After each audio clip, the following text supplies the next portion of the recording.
मित्रों, यहाँ पर आगे जो धौम्य ऋषि के जो तीसरे शिष्य थे वेद, मैं ये बताना चाहूंगा कि उनको राजा जन्मेजय और पोष्य ने विचार विमर्श करके स्वयं की पुरोहिती के लिए पहले राज दरबार में भी एक पुरोहित हुआ करते थे। जन्मेजय ने और पोष्य ने यह काम आचार्य वेद को दिया। आचार्य वेद के भी एक शिष्य थे, उतंग।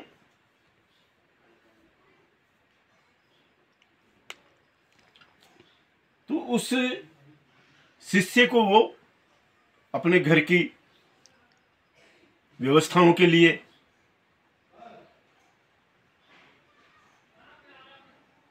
अपनी पत्नी की सेवा के लिए एक शिष्य को उन्होंने नियुक्त कर दिया था, जिसका नाम था उतंक।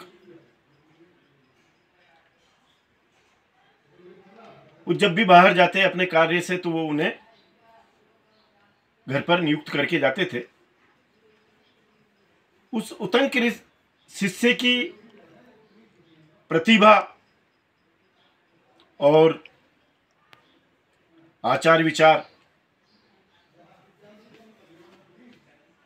अच्छे जानकर उन्होंने उनसे कहा कि बेटा, तुम भी अब सब जान गए हो, अब यहां से आप अपने गृहस्थ आश्रम के लिए प्रस्थान कीजिए। उतंक ने कहा कि गुरुजी, कुछ दक्षिणा वगैरह दिए बिना कैसे जा सकता हूं मैं।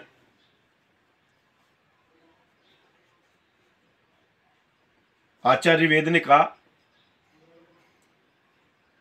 कि मुझे तो किसी भी वस्तु की आवश्यकता नहीं है। पहले मैं एक बात समझा देता हूं। पहले गुरुकुल में जब शिष्य पढ़ता था, जो भी 2 साल 5 साल जितने भी वर्ष उसे लगते थे, अंत में वो कुछ न कुछ दक्षिणा स्वरूप अपने गुरु को देकर के जाते थे। जैसे स्वामी दयानंद सरस्वती के बारे में भी यह है कि उन्होंने अपने आचार्य को कुछ लोंग भेंट की थी।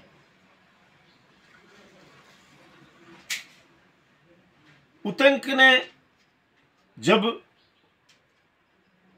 आचार्य वेद से दक्षिणा के बारे में कहा, आचार्य वेद ने इनकार कर दिया, परंतु उन्होंने कहा कि अगर गुरुवानी यानी तुम्हारी गुरु माता को कुछ आवश्यकता है तो आप उससे पूछ लें। अगर उनको किसी उसकी आवश्यकता है। उतंक जो है गुरुवानी के पास में पहुंचे और उनसे गुरु दक्षिणा लेने के लिए आग्रह किया। तो उन गुरु माता ने, गुरुवानी ने यह कहा कि जो पोष्य ऋषि की जो पत्नी कुंडल पहनती है, वो कुंडल मुझे चाहिए। आज से 4 दिन बाद जो मैं व्रत करूंगी, उस व्रत में मैं उन कुंडलों को पहन करके ब्राह्मणों को भोजन कराना चाहती हूं। आपको पोष्य ऋषि के पास में जाकर के उनसे वो कुंडल मांगने चाहिए। उतंक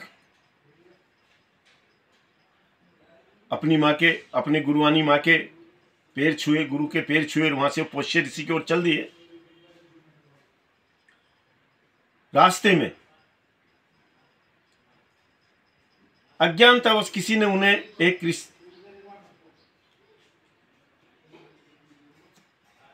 गोबर उन्हें खिला दिया। उन्हें इनकार किया था, लेकिन उन्होंने कहा कि तुम्हारे ऋषि ने भी, तुम्हारे गुरु ने भी इस गोबर को खाया है। मित्रों, मैं यहां पर एक बात बताना चाहूंगा कि जब जनेऊ संस्कार जो होता है सनातन धर्म के अंदर, उस समय उसे गोमूत्र और गाय के गोबर का भी सेवन कराया जाता है। मैंने तो किया है मित्रों, आगे मुझे अब पता नहीं आजकल होता है या नहीं होता है। उन्होंने वहां से उसको खा करके नहीं, उच्छिष्ट मुंह से ही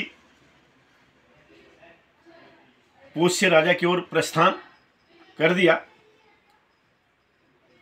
उन्होंने जब राजा से कुंडल की मांग की कि भाई मुझे रानी के कुंडल चाहिए, तो उन्होंने उतंक को रणवास के अंदर, यानी जहां रानी का महल था वहां पर उसे भिजवा दिया, वहां पर पहुंचा दिया।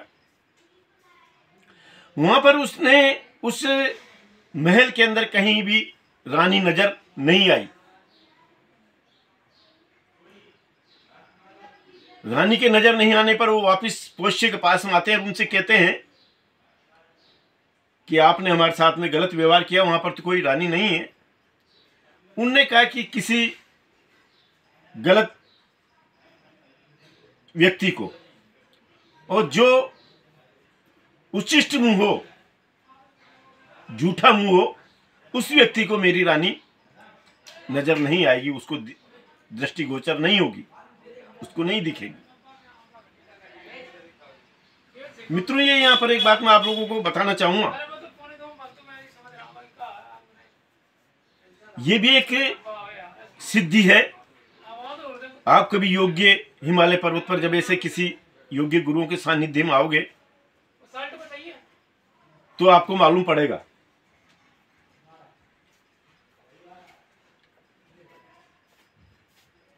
अब आगे वो वापिस वहां पर जाते हैं, आचमन करते हैं, आचमन करके वापिस रणवास में जाते हैं। उनको मालूम था कि मैंने इस तरह से सेवन किया है, उससे मेरा मुंह झूठा है। और वो कुंडल प्राप्त करके जब जाने लगते हैं तो रानी उनसे कहती कि इसको नागराज तक्षक भी लेना चाहते हैं, आप उनसे सावधान रहना। मित्रों, मैं आज इतना ही बताना चाहूंगा। नमस्कार, धन्यवाद।